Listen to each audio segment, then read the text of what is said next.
What's going on today, YouTubers? Welcome to another edition of Walking Reviews.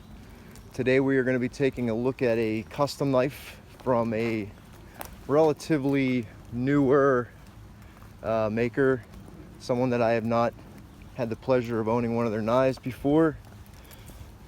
And this is called the Narwhal by a maker named Kevin Foster. So as you can see, it's a titanium frame lock flipper. I've probably said those words well over 1,000 times on this channel, but this one kind of stands out for me, aside from being a custom knife. It feels different than 99% of the other titanium frame lock flippers I've owned. So let's go ahead and jump into the specs.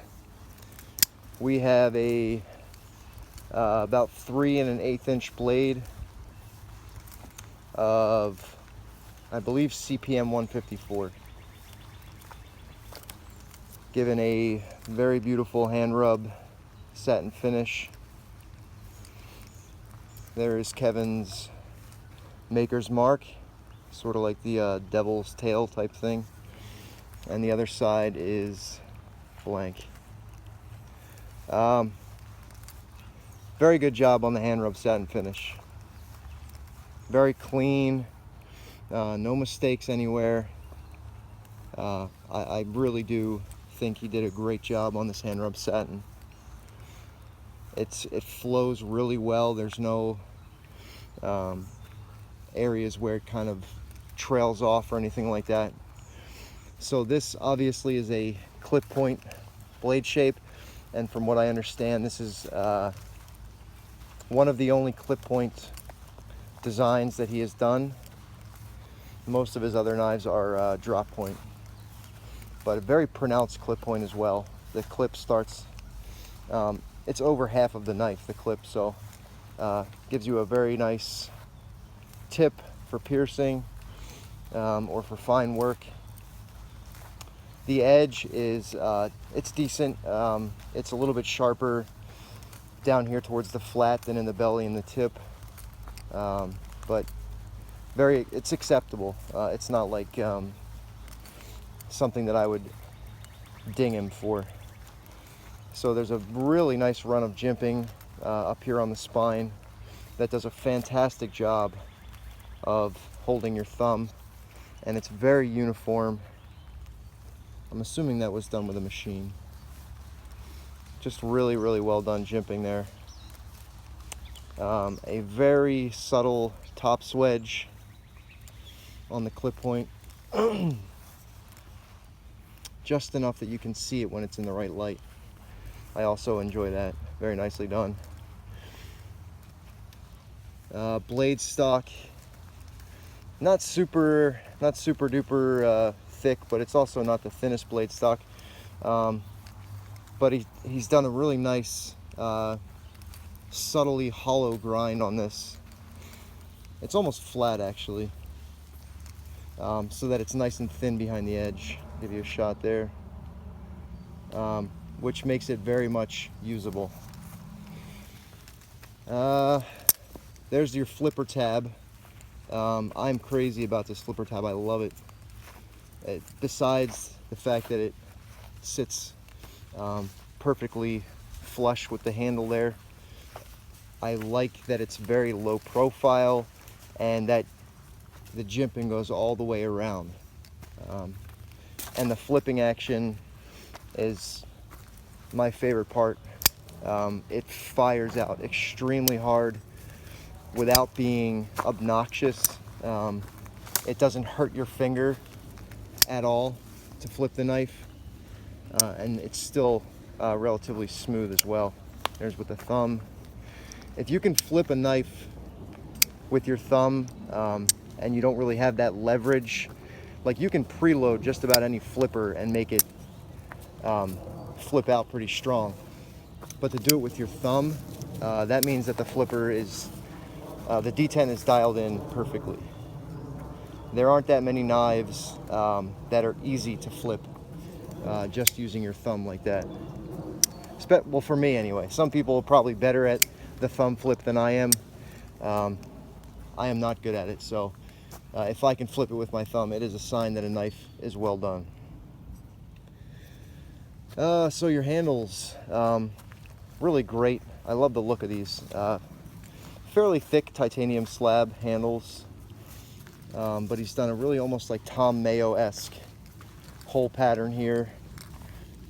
One set that is larger towards the bottom, and then a smaller set that is in a recessed area.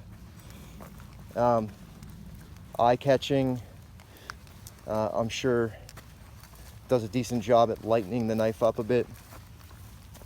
I really do enjoy the different sized holes and work that went into that. It's only on the presentation side. You can see here the locking side does not have those holes.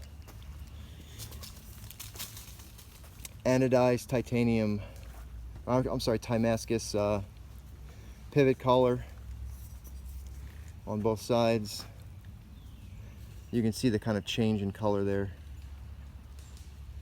And it matches, well, almost matches the pocket clip. That blue and purple matches the Damascus pocket clip. I've never been a big Damascus guy, but when it's used sparingly, like, you know, just in something small like a pocket clip or a backspacer, I'm okay with it. I like the added color.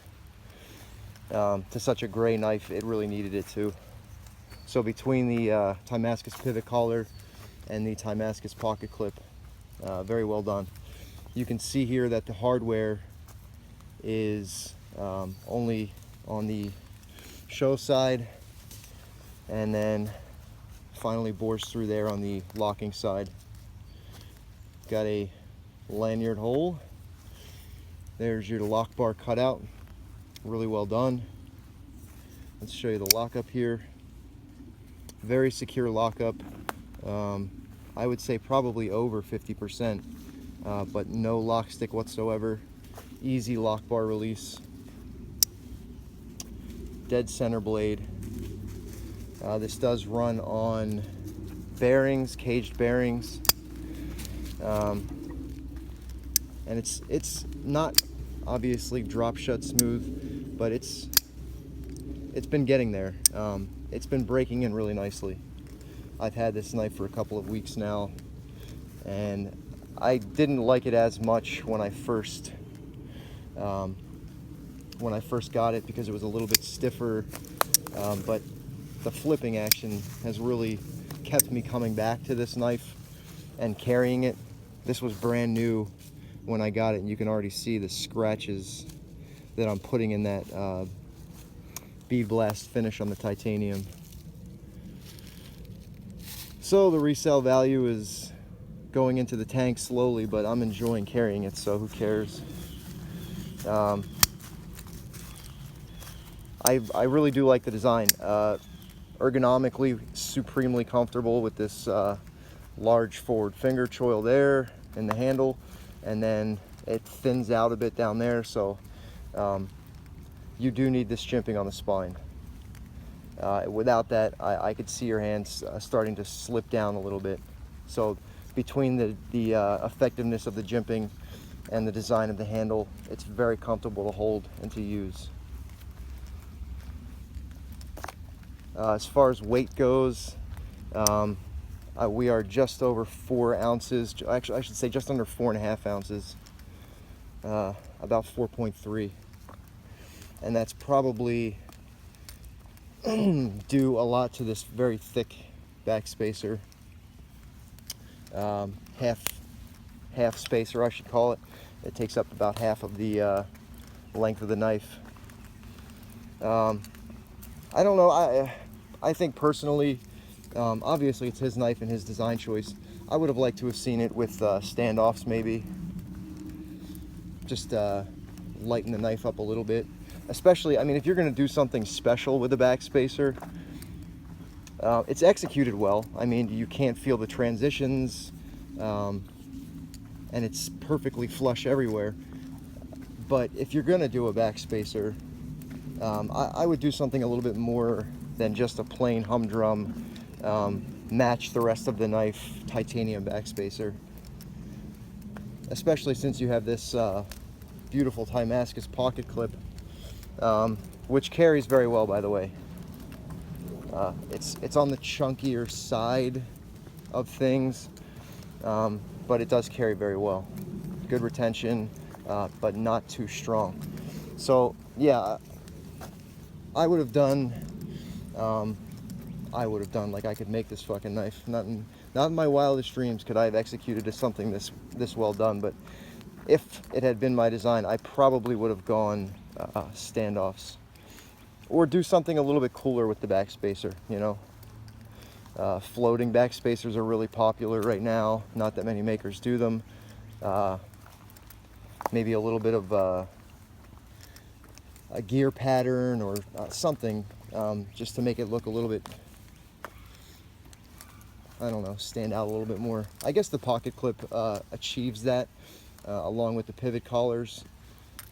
It just would have been cool to see. So this model, like I said, is the Narwhal. I've seen it vary wildly. I don't know if they're all the same size. Some of them look larger to me. I don't know if that's because people have smaller hands or the perspective of the shot or what. But this one is very EDC friendly size. Overall length is just under 7.5 inches. Handle length is about 4.5. So really EDC friendly size. This isn't a knife that you would call overbuilt, but it's stout enough, I think, to appease the overbuilt fans while still being slender enough that somebody like me who prefers a much more sleek and slender design, that I feel comfortable putting this in my pocket and it's not taking up crazy real estate. Yeah, I think that's probably about it for this one. Really, the strength of this knife is in the flipping. It's phenomenal. It's really fun. I really like this flipper tab. It makes it easy to either push button or light switch this knife, and it just flies out. Really strong. You get good feedback in your hand from the flipping action. You know, you can feel it down your wrist, and good sound too. I'm realizing more and more as of late that the sound is very important to the whole overall experience of flipping a knife. It's nice to have that feedback when you give it a nice flip, that it's, you know, firing out there. So well done, Kevin Foster. You were not on my radar before. I just kind of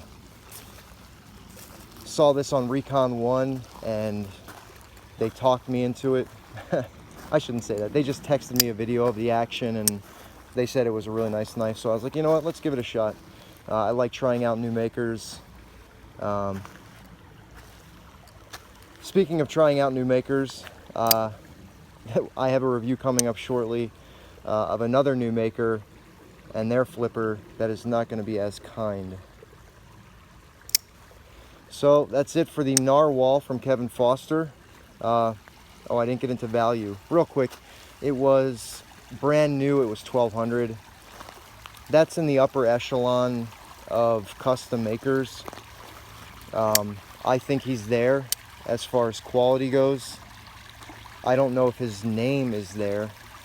I'm sure probably people who are more into the scene than I am. I'm kind of a latecomer to it. Maybe his name has more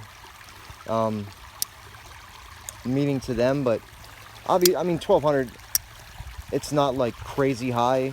That's about in the ballpark for a well-made custom knife. I don't know where I was going with this. Yeah, for me it was worth it. I'm pleasantly surprised. All right, guys, that's going to do it. Take it easy.